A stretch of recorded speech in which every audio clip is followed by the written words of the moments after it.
감사합니다. 제가 오늘 예배 전에 장로님 성경 봉독 끝나면 기도를 부탁해야 되겠다 그런 생각이 제 안에 왔었는데 어제 제가 여러분이 장로님 기도하시는 동안에 아멘 하시는 게 제가 설교할 때보다 더 많은 것 같습니다.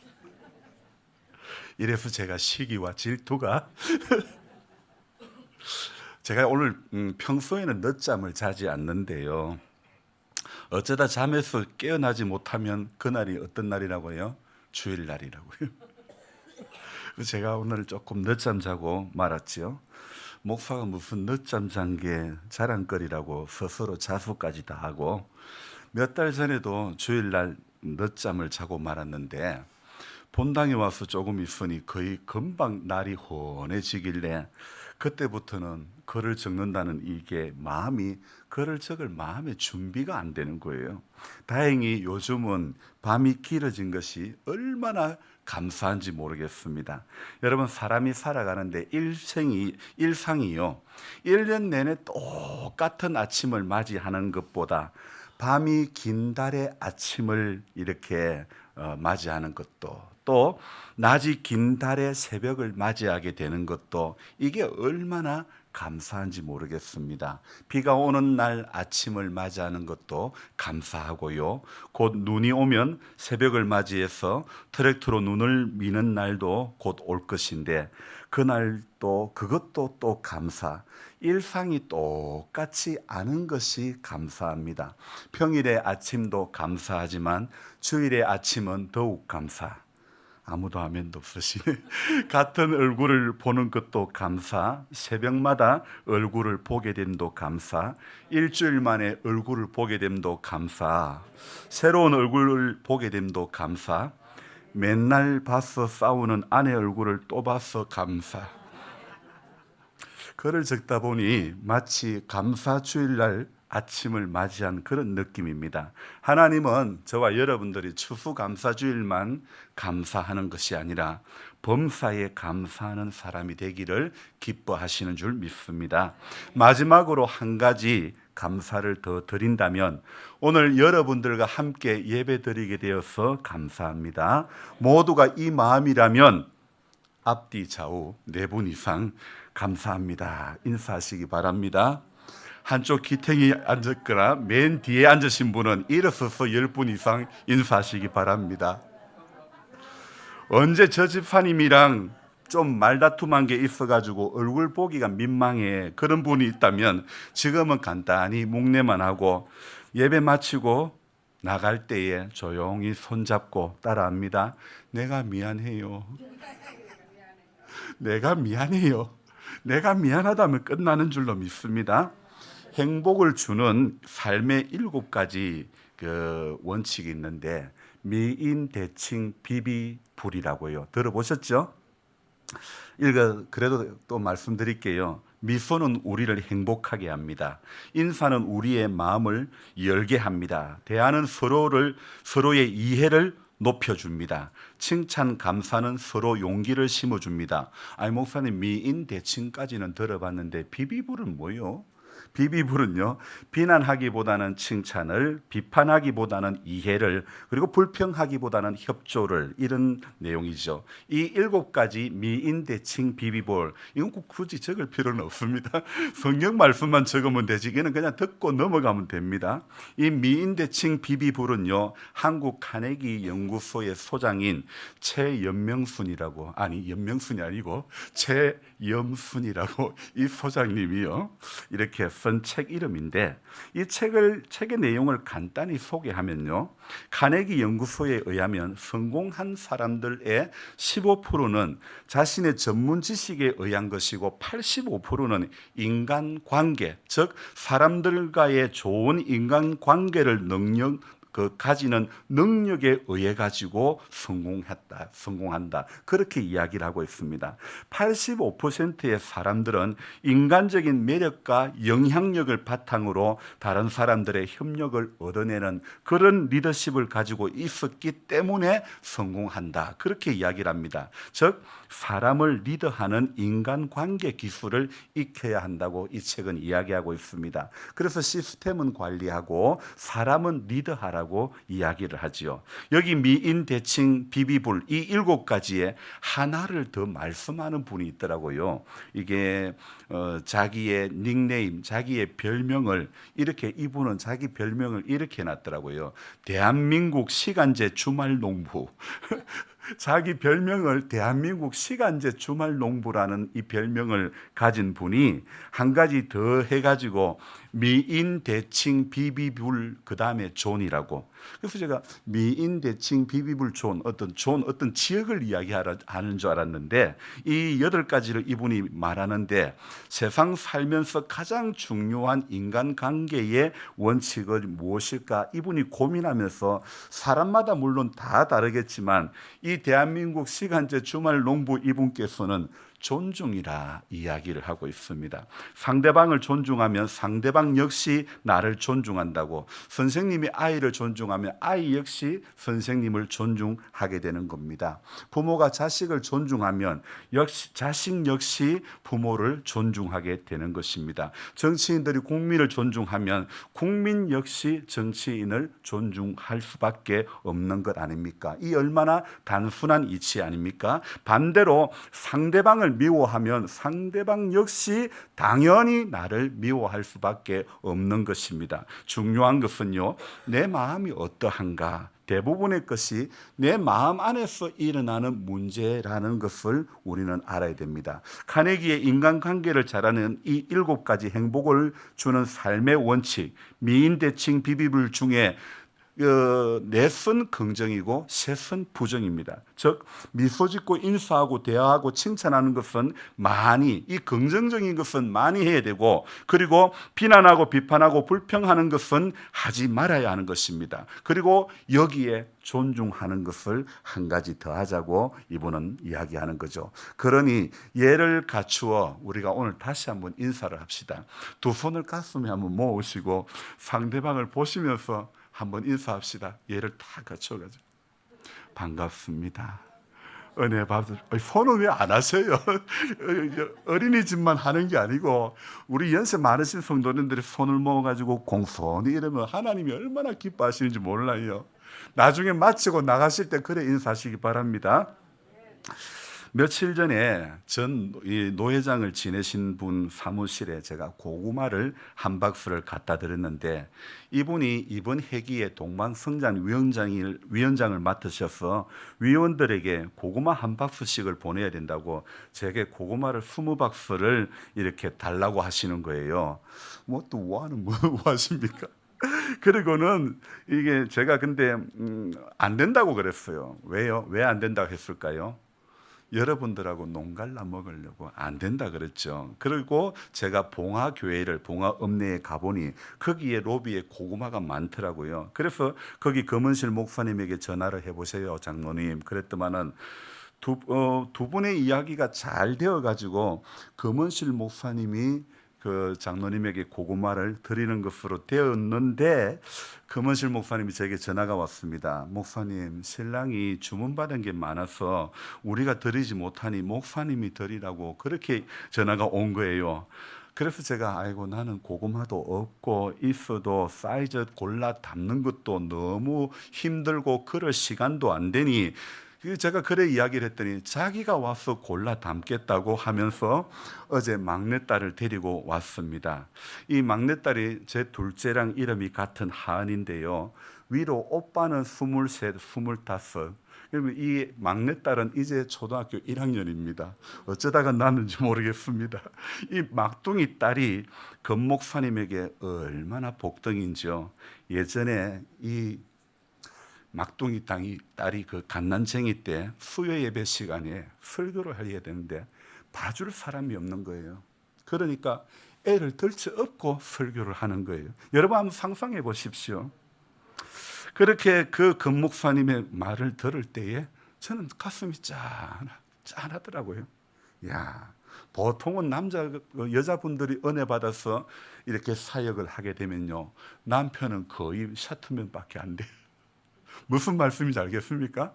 여자분들이 은혜 받고 사역을 하면요, 남자분들은 거의 신앙이 별로 없는 사람들이 대부분이야. 꼭 그런 건 다 그런 건 아닌데요. 그런데 이 금목사님이요, 참 제가 금목사님을 올해부터 알게 됐어요. 오래 전부터가 아니라 올해부터 알게 됐어요.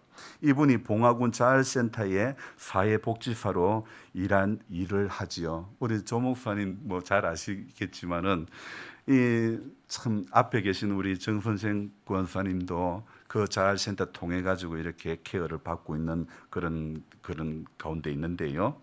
이분이 일주일에 삶 가운데서 거기에 사회복지사로 일하지요. 계란 도매상에서 계란 떼어가지고 계란 팔아가지고 한 푼, 두 푼 모아가지고 교회 화장실 리모델링을 하고 또 커피를 이렇게 도매로 받아가지고 드립팩을 만들어가지고 판매도 하지. 게다가 또 저를 도와서 봉화군 기독교 연합회 부서기로 섬겨주셨지. 참 바쁘게 사시는 분입니다. 사실 저는 파는 것보다 고구마 나누는 게 좋은데 금 목사님은 목사님이 팔아라고 이렇게 합니다. 어쩌면 좋을까? 어쩌면 좋을까? 제가 고민 끝에 결론이 나왔습니다. 저는 고구마를 금 목사님께 드리고 금 목사님은 장로님께 납품을 하면 되겠다 싶은 생각이 드는 거예요. 그러면 저는 뭡니까? 저는 파는 게 아니고 나누는 것이고 금 목사님은 팔아서 리모델링비에 제가 보태서라고 말씀을 드렸는데, 안 그래도 리모델링 하는데 돈이 뭐 어떻게 하다 보니까 억 단위가 들어가게 됐는데 제 마음에 돈을 좀 보태드려야 되겠다 이 생각을 가졌는데 우리도 당장 교회 지붕을 덮어 씌워야 하기에 덜렁 돈을 줄 수는 없고, 그래서 참 마음은 쓰였는데 하나님은 제가 움켜쥐고 있으니 고구마라도 팔아서 건축 비용에 보태라는 그런 마음을 주시는 거예요. 이 금목사님이 제가 한 달 전에 설교한 설교 제목 중에 돈 냄새를 잘 맡으시는 하나님이라는 이 설교를 듣고 이분이 은혜를 받았어요. 그래서 어제 같이 온 그 막둥이 딸 대학 보내면 등록금 하려고 한 푼, 두 푼 모았던 그 돈, 그 옥합을 깨뜨렸는데 하나님께서는 돈이 없는 교회에서 때 공사를 하게 하셨고 대출도 조금밖에 내지 않았다는 그런 이야기를 하시는 거예요. 저의 설교에 용기를 얻어 아이 대학 다닐 때 쓸 비용을 모아둔 것을 과감히 공사 깨가지고 과감히 공사를 하는데 썼다 이런 말을 해주는데 듣는 제가 참 오히려 짠하고 감사한 거예요. 제가 주로 전하는 메시지가 일상 속에서 경험하는 살아있는 생생한 이야기를 저는 주로 전하려고 하는데 제가 어디 가서 그런 생생한 이야기를 들을 수가 없는데 대부분의 목사님들께서 설교하실 때 성경 속의 이야기로만 전해주셔서 저는 생생한 이야기를 어디 가서 듣지를 못하는 편이었는데, 아니 저보다 나이 어린 이 금 목사님이 제가 또 금 목사님으로 통해서 제가 생생한 이야기를 듣게 되니 얼마나 감사한지 모르겠습니다. 교단도 다르고 성별도 다르고 나이 차이도 많이 나는, 또 전에서부터 아는 사이도 아니었는데 하나님은 이렇게 이런 만남을 통해서 저를 깨우쳐 주시고 도전을 주시고 생생한 삶의 이야기를 듣게 하시며 또한 잔잔한 감동을 받게 해주시니 얼마나 고맙고 감사한지 모르겠습니다. 정말 말씀 그대로입니다. 하나님을 사랑하는 자, 곧 그 뜻대로 부르심을 입은 자들에게는 모든 것이 합력하여 선을 이루게 되는 줄로 믿습니다. 정말 로마서의 그 말씀이 맞습니다. 저절로 머리가 숙여집니다. 여러분, 인구조사로 3일간 전염병의 벌을 선택했던 다윗, 오늘 이 21장의 이야기는 그 이야기입니다. 자, 그런데 하지만 3일간의 3년의 기근, 3개월 동안 적군에게 대적에게 쫓겨가는 그 벌을 당할래 3년의 어떤 3년의 뭐라 그랬죠? 기근? 네. 아유, 또 금방금방 까먹어요. 3년 기근을 당할래, 3개월 동안 대적에게 쫓길래, 아니면 3일 동안 전염병을 내리지는 그 일을 선택할래. 다윗이 머리를 굴렸는지 모르겠습니다. 3년도 싫다, 3개월도 싫다, 3일 전염병이면 족하다, 그렇게 선택했는지 모르겠습니다. 하지만 다윗이 3일 전염병을 선택했는데, 그 벌을 선택했는데, 그러나 그 결과는 정말 참혹하리만큼 말할 수 없는 어떤 그런 큰 형벌을 받고 말았습니다. 지금 이스라엘에서, 그 가자 지구에서 전쟁이 발발하여 현재까지 수천 명이 죽었는데, 그 전쟁의 상황 속으로 들어가서 촬영해서 보내준 그 방송 영상에 의하면 정말 처참한 거예요.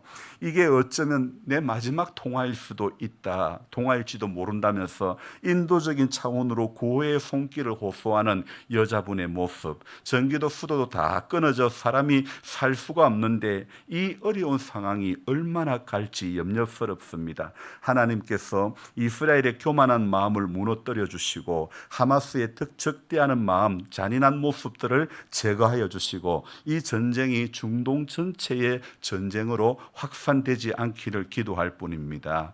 여러분, 3일간의 이 전염병으로 인해서 죽은 사람이 이 이스라엘에서 가자 지구에서 발생한 이 전쟁보다도 수배가 더 많은 사람들이 죽었다는 것.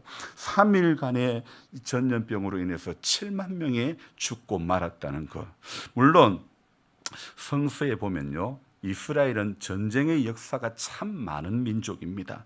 호전적인 민족은 아닌데도 전쟁에 휘말린 것이 한두 번이 아니었죠. 블레셋이 얼마나 괴롭히고 못 살게 하고 법궤를 빼앗아가고, 키는 제 키보다 훨씬 더 큰 놈이 한 놈 나와가지고 한번 붙자 그러면서 골리앗이라고 아시죠? 그렇게 힘있다고 힘없는 나라 백성들을 얼마나 위협을 가했습니까? 그랬던 나라가 다윗이 정권을 잡고 강성해지자 또 바뀌어서 이스라엘이 블레셋 같이 되고 말았습니다. 이스라엘이 힘 있다고 전 세계에 흩어져 있는 유대인들이 힘이 있다고 미국의 배경을 업고 또 전쟁을 하고 이러는 것, 하나님께서 기뻐하시지 않을 것이 저는 분명하다고 생각합니다. 3일간의 전염병으로 7만 명이 죽었다는 것, 인구조사의 벌로도 그 엄청난 사람이 죽었는데, 전쟁을 하게 된 그 벌이 얼마나 하나님 앞에 큰 죄가 될지, 하나님은 힘 있다고 힘의 논리로 대항하는 것을 결코 원치 않으십니다. 폭력적이고 무력을 사용하는 것은 우리 주 예수님의 가르침과 교훈이 결코 아니라는 것입니다. 여러분, 우리가 인생을 힘의 논리로 산다면 오르난의 타작마당을 다윗은 결코 돈을 주고 사지 않았을 것입니다. 이미 다윗은 인구조사의 벌로 말미암아 7만 명의 백성이 죽는 안타까운 상황을 경험했죠. 자신이 교만했음을 알았기에 그는 여호와의 천사가 갓을 통해서 주시는 메시지에 귀를 기울입니다. 제가 성경을 읽고 묵상을 하면서 왜 이 말씀을 했을까, 이런 의구심을 가지고 매일 새벽마다 고민하는 것처럼 다윗 역시 마찬가지라고 생각되어집니다. 왜 오르난의 타작마당을 하나님께서 갓을 통해서 사라고 하셨을까? 18절 말씀 같이 읽어봅니다. 여호와의 천사가 갓에게 명령하여 다윗에게 이르시기를, 다윗은 올라가서 여부스 사람 오르난의 타작마당에서 여호와를 위하여 제단을 쌓으라 하신지라. 아멘. 오늘 설교 제목이 뭐라고요? 여호와를 위하여. 자, 오늘 다윗이 오르난의 마당에서 뭐 하라는 것입니까? 여호와를 위하여 제단을 쌓으라는 것입니다. 다윗이 오르난의 타작마당에서 제단을 쌓는 것도, 오늘 우리가 이곳에서 예배를 드리는 것도 누구를 위하는 것이라고요? 여호와를 위하는 것입니다. 인간을 위한 어떤 것이 아닌 하나님 한 분, 홀로이신 그분, 스스로 계신 하나님, 그 하나님을 위하여 드리는 제사이고 예배이어야 될 줄로 믿습니다. 제가 좋아하는 복음성가 중에 이런 곡이 있습니다. 오 하나님 받으소서 왕께 드리는 제사를, 소리 높여 주님을 찬양해. 홀로 하나이신 하나님, 자녀된 우리 경배하고 나의 몸과 찬양을 드리네. 할렐루야 할렐루야. 이 풀의 열매를 드리오니 오 하나님 받으소서. 왕께 드리는 제사를 소리 높여 주님을 찬양해. 정말 우리는 홀로 한 분이신 그분을 향해서 오늘도 소리 높여 주님께 찬양의 제사를 드려야 될 줄 믿습니다. 가세 말에 이 19절의 다윗의 반응은 어떠합니까? 같이 또 읽습니다. 이에 갓이 여호와의 이름으로 이런 말씀대로 다윗이 올라가니라. 아멘. 다윗이 인구조사를 하려고 했을 때에 오늘 21장 3절에 요압이 어떤 말을 했을까요? 우리 한 장을 넘겨가지고 21장 3절도 같이 읽어봅니다. 시작. 요압이 아뢰되 여호와께서 그 백성을 지금보다 100배나 더하기를 원하나이다. 내 주 왕이여, 이 백성이 다 내 주의 종이 아니니까 내 주께서 어찌하여 이 일을 명령하시나이까? 어찌하여 이스라엘이 범죄하게 하시나이까? 하나. 자, 이 요압이요, 지금 진심 어린 충고를 하고 있지 않습니까? 이 요압은 누굽니까? 다윗의 군대 장관입니다. 그리고 다윗의 조카가 되는 사람입니다. 하나님은 요압을 통해서 말씀하시고 또 선지자 갓을 통해서도 말씀하시고, 그리고 이렇게 말씀하셨어도 한 번 이 다윗이 인구조사에 딱 마음이 꽂혀버리니까 이게 어떻게 됩니까? 선지자 갓을 통해서 말씀하셔도 인구조사에 딱 마음이 필이 꽂혀버리니까 그 어떤 말도 들어오지 않는 것입니다. 여러분, 어쩌면 이런 것이 우리 인생의 명점 아닐까요? 한번 필이 꽂히면 죽어도 그것은 해야 되고, 자기 고집대로 살다가 낭패와 실망을 당한 뒤에야 오늘 19절처럼 이에 이런 말씀대로 다윗이 올라가니라. 이미 누가 얼마나 죽었다고요? 백성이 죽은 자가 14절에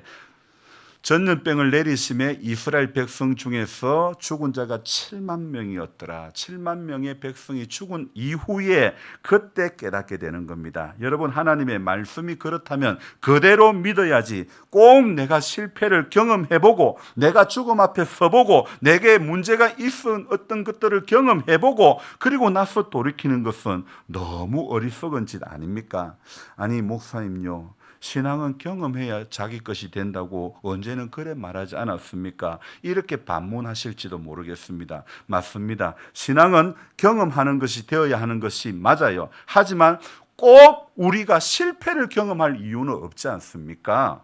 안 그렇습니까? 꼭 우리가 죽음을 경험할 이유는 없지 않습니까? 저는 오늘 여러분들에게 내가 말씀을 순종했더니 이런 축복을 받았다고, 이런 은혜를 받았다고, 이런 간증을 하는 것을 듣고 싶습니다. 여러분, 오늘 이제 벽에 붙어 있는 다니엘 기도의 강사분들을 보시면요, 오늘 이번 올해도 이제 얼마 후면 11월 2일부터 우리는 전날에 다니엘 기도회 했던 것을 다음날 오후 5시에 매일 이렇게 동참할 것인데요, 저기에 나오시는 수많은 강사님들 여러분 전부 하나님 앞에 순종했더니 이런 은혜가 있더라, 이 이야기하는 것이지 내가 실패다가 쫓겨왔다 이 이야기하려고 하는 것이 아닙니다. 하나님 앞에 우리 실패한 어떤 실패를 경험해서 정신 차리고 다시 은혜 가운데 살았다는 것보다도요, 우리는 순종했더니 이런 은혜를 받았다는 이런 이야기들이 더 많아질 수 있는 우리 교회가 되고 우리 한 분 한 분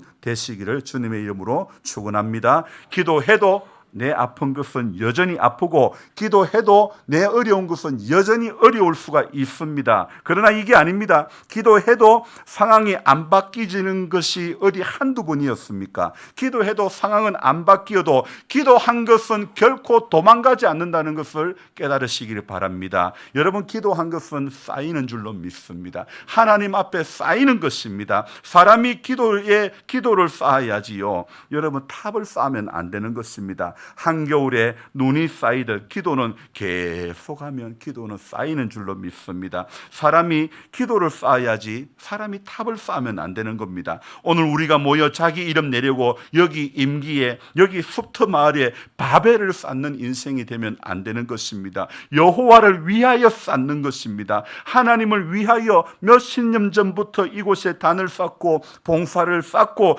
해왔던 것이지, 하나님을 위해서 완도에서 오셔서 위해서 매일 새벽기도 1시간 전에 나와서 기도를 하는 것이지요. 누구를 위해서 하는 겁니까? 하나님을 위해서 하는 거 아닙니까? 하나님 교회 부흥되게 해달라고, 하나님 교회가 은혜스럽게 해달라고, 하나님 교회가 든든히 서가게 해달라고 하나님을 위해서 기도하는 것이죠. 하나님을 위해서 용인에서 매주 우리 집사님 부부가 이곳에 내려와야 하는 것이지, 우리끼리 우리 마음에 맞는 사람끼리 모여서 재미난 교회 만들어 가라고, 이거 아니라는 것입니다. 하나님을 위함이 없는 것은 전부 신할 평지에 바벨을 쌓는 거하고 하나도 다를 바가 없다는 것입니다. 오늘 하나님의 뜻이 아닌 것은 전부 인간의 인구조사이고 인간의 바벨에 불과하다는 것을 알아야 됩니다. 인간을 위한 것, 사람을 위한 것, 목회자를 위한 것이 아닙니다. 사람 목회자가 시골에 와서 이렇게 어렵게 하는데 힘이 돼 주려고, 얼굴 비춰주려고 이 자리에 나오는 것이 아닙니다. 하나님께서 마음을 주시고 우리 하나님께서 은혜를 주셔서 이곳에 오시는 것이지, 오늘 점심이 아무리 맛있어 봐라 하나님께서 마음 안 주시면 못 오는 거고 안 오는 것 아닙니까? 오늘 비빔밥을 한다고 했는데 아무리 실력이 좋은 사람이 음식을 해도 먹는 내 입이 은혜가 없으면 어떤 셰프가 와서, 이연복 씨가 와서 우리 교회 주방에 와서 음식을 해도 그 음식들이 전부 어떤 맛? 돌 같은 맛밖에 안 드는 거예요. 입맛도 누가 줘요? 하나님이 주시는 줄로 믿습니다. 병원에 가서 입맛 돌아오는 약 사서 드시는 분들이 많은데요, 병원에 가서 입맛 돌아오도록 이렇게 그 약을 이렇게 다른 분 보고 내가 못 가니까 사오라 그래가지고 드시는 분도 있는데, 그런데 입맛 돌아오도록 하나님께 기도하고 드시는 것이 정답인 줄로 믿습니다. 그 약이 진짜 입맛이 돌아와서 돌아오는 게 아니고, 그것 먹으면 입맛이 돌아올 것 같은 믿음을 가지니까 입맛이 돌아오게 되는 것 아닐까요? 무슨 소리, 큰 소리, 목사님 내 나이 돼 보이소, 이렇게 반문하실지 모르겠습니다. 여러분요, 모세가 120년을 살았는데 120년 맞나 모르겠습니다. 성경에 나오는 인물들이 하도 많다 보니까 자꾸 아리까리하실 때가 있습니다. 이러다 보니까 사람이 은퇴를 하는 거 아닐까요? 죽을 때까지 기력이 쇠하지 않았다고 이야기를 하지 않았습니까? 아니 그러면 목사님, 사람이 기력이 쇠지도 않는데 어째 죽는단가요? 요래 질문하실 수도 있지 않습니까? 기력이 안 쇠해도 하나님은 그냥 데리고 간 사람이 있습니다. 누구요? 에녹 데리고 갔잖아요. 에녹이 하나님과 동행하더니 하나님이 그를 데려가심으로 세상에 있지 아니하였더라. 여러분, 신앙은요, 오늘도 하나님과 동행인 줄로 믿습니다. 신앙생활이라는 것은 일상이 하나님과 동행하는 것이 신앙생활이라고 생각합니다. 일상이 하나님과 동행하려고 몸부림치는 게 신앙이고, 그게 바로 생활이라는 것입니다. 다윗이 성경에 나오는 인물 중에 존경받는 인물이 된 것은 인구조사의 죄를 범한 후에도, 또 밧세바를 취한 후에도 곧 이어오는 선지자의 말에 바로 돌이킬 줄 아는 사람이라는 것, 바로 이 이유 때문에 존경받는 인물이 되지 않았습니까? 여러분, 듣고도 준행하지 않고 듣고 아멘 몇 번 하다가 졸다가 점심 자시고 돌아가는 분이 있는가 하면, 성령에 감화받아서 하나님 말씀 배우니 그 말씀 한 절 한 절이 내 마음에 교훈됩니다, 이런 분도 있는 것 아니겠습니까? 28절에 이때에 다윗이 여호와께서 여부수 사람 오르난의 타작마당에서 응답하심을 보고 거기서 제사를 드렸으니, 여러분, 성경에서 타작은요 종종 어떤 것을 의미하냐면 바로 심판과 구원을 상징할 때에 타작이라는 말을 자주 씁니다. 타작하는 오르난의 집을 찾은 발걸음 뒤로 이스라엘을 구원하시려는 하나님의 섭리가 드러나는 것입니다. 생각해 볼까요? 갑작스럽게 찾아온 왕의 행차에 오르나는 얼마나 깜짝 놀라지 않았을까요? 와서 하는 말이 무엇입니까? 22절에 이 타작하는 곳을 내게 넘기라는 것입니다. 넘기라는, 너는 상당한 값으로 내게 넘기라. 내가 여호와를 위하여 여기 한 제단을 쌓으리니 그리하면 전염병이 백성 중에 그치리라 하니, 자신의 죄값을 인정하고 하나하나 값을 지불하는 결단과 함께 은혜로 준비된 제단의 터에서 번제와 화목제가 올려지자 하나님과 다윗과의 관계가 회복되고 하나님과 이스라엘의 관계가 회복되는 그런 전부 담이 허물어지는 역사가 일어나는 것입니다. 25절에 다윗은요, 오르난의 타작마당을 그 값을요 은으로 지불하는 게 아닙니다. 금으로 지불합니다. 금으로 지불하는데 이 다윗은 그 턱값으로 금 얼마요? 600세겔을 달아 오르난에게 주고, 600세겔이라 하면 약 금 6.84kg입니다. 이 금을 주고 오르난의 타작마당에서 이 훗날 성전의 터로 자리매김을 하게 되는 것입니다. 역대기에서는 밧세바를 취하는 것은 생략하고 있지만, 그러나 인구조사를 실시한 다윗의 죄는 명백하게 기록하고 있는데, 하나님께서는 왕의 허물은 덮고 더 큰 은혜로 살리시는 하나님이심을 보여주고 있죠. 그러는 과정에 다윗은 오르난의 타작마당을 사서 제단을 쌓고 마음을 다하여 제사를 드리는데 하나님께서 응답하시는 것을 경험합니다. 성경은 오르난의 타작마당에서 제사를 드린 이후에 본격적으로 성전 건축을 하는 다윗을 보여주고 있죠. 이 성전은요, 이 성전이라고 하는 건물의 의미는요, 어떤 건물을 넘어서는 것입니다. 성전 건축에 심혈을 기울인 근본적인 이유는 바로 죄인을 찾아오시는 하나님의 은혜 때문이 아닐까요? 은혜가 없이는 이들도, 이스라엘 백성도 결코 평안이 없는 것입니다. 지금 일어난 이스라엘의 전쟁 가운데서 평화를 사랑하시는 하나님의 은혜가 이스라엘과 가자 지구 팔레스타인 안에 가득하기를 소망합니다. 다윗에게 찾아온 하나님의 은혜가 우리 성도님들의 가정과 삶 가운데서도 깊이 머물게 되고 그것을 경험할 수 있기를 소망합니다. 성전 건축을 앞둔 다윗에게 다시 한번 성결케 하시는 하나님을 저와 여러분들이 바라보며, 우리도 중요한 일 앞에서 우리가 가져야 할 마음의 자세가 무엇인지 깨달아가는 그런 우리들이 되어져야 될 줄로 믿습니다. 그래서 하나님 앞에 우리는 계속해서 끊임없이 기도를 쌓아가는 것, 말씀을 받고 은혜를 받고 기도를 쌓아가는 것, 이것이 저와 여러분들이